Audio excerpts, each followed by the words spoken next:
All right, Jim Halterman from Gold Derby. Hi, nice to see you again, Tom. Hi, Lovely to Diego. see you, Jim. Hi. Yeah, good to see you guys. Congratulations on the show. It's a nail biter. I watched the first three episodes and was blown away. I'm posting this after that third episode, so I want to be able to Okay. talk about that because, of course, it's big stuff.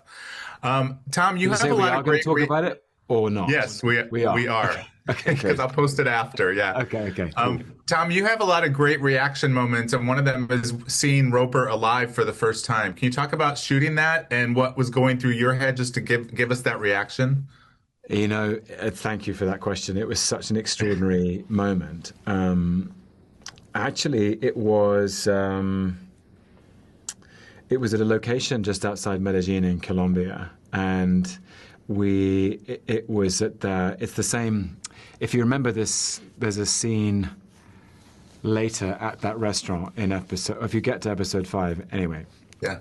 No spoilers there, but we had that scene to capture in the daytime, and then when the sun set, we went back in time to do this scene at night, and it was one of those scenarios where it was actually the very last shot of the day. I think it was literally 5 minutes to midnight.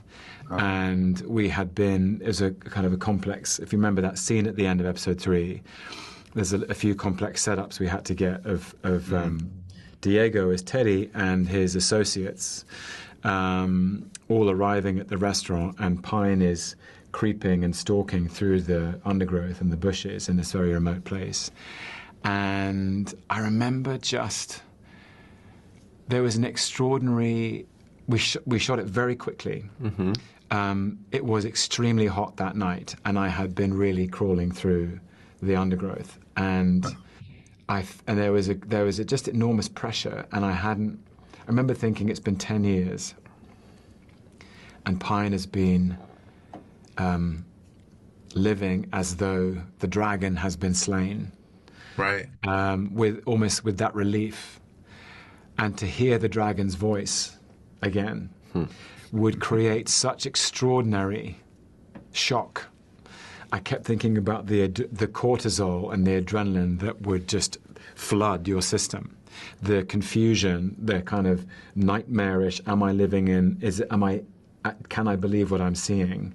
It was an extraordinary moment to play. And one that we didn't do very many times. I mean, I think we did only a couple of takes, and Georgia used the first one. Yeah, you nailed it, I think. Diego, how would you describe the relationship between Teddy and Roper? Because we haven't seen them interact too much at this point, but I've seen beyond this. Can you just talk about what's that relationship like? Just till episode 3, right? Yeah. Well, I think you can talk about like what we might see later. Well, for building Teddy, I realized that I didn't want to go to a cliche because like a Mexican guy, a Mexican actor playing Colombian drug dealer, blah, blah, blah, could be a really easy way, right? So I tried to find his inner child, right? And actually there's a moment, no, when you see Teddy as a kid, right?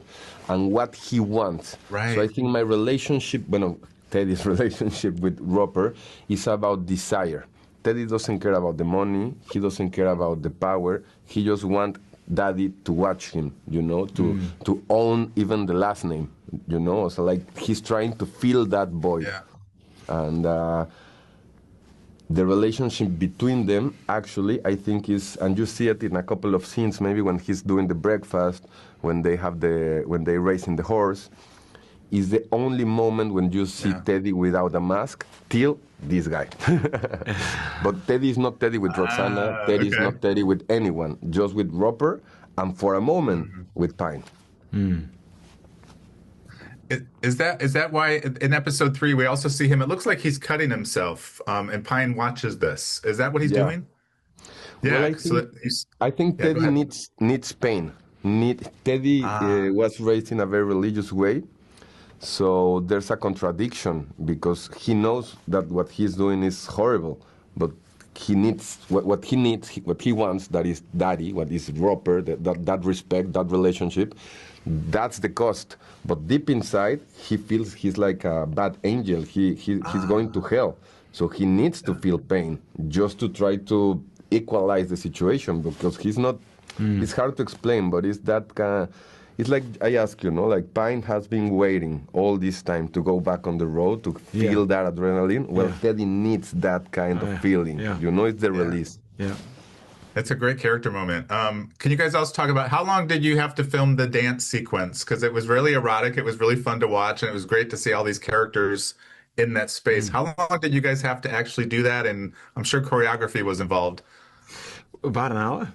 About an hour, I think it was about an hour to film it, and I think no choreography. So like, there was that moment. Yeah, there was a happened kind there. Of a sketch. Remember in the morning in Cartagena in Colombia, we worked with a choreographer to give us a pencil sketch, which was very useful about the story we were telling, which is a story about seduction and about surprise and power and vulnerability. And I think we had a shape, didn't we? We had a kind of shape to it, which was very reassuring, actually, that we almost knew like there was this join the dots sketch of the shape of the dance, and then in the filming of it, and we filled it out with our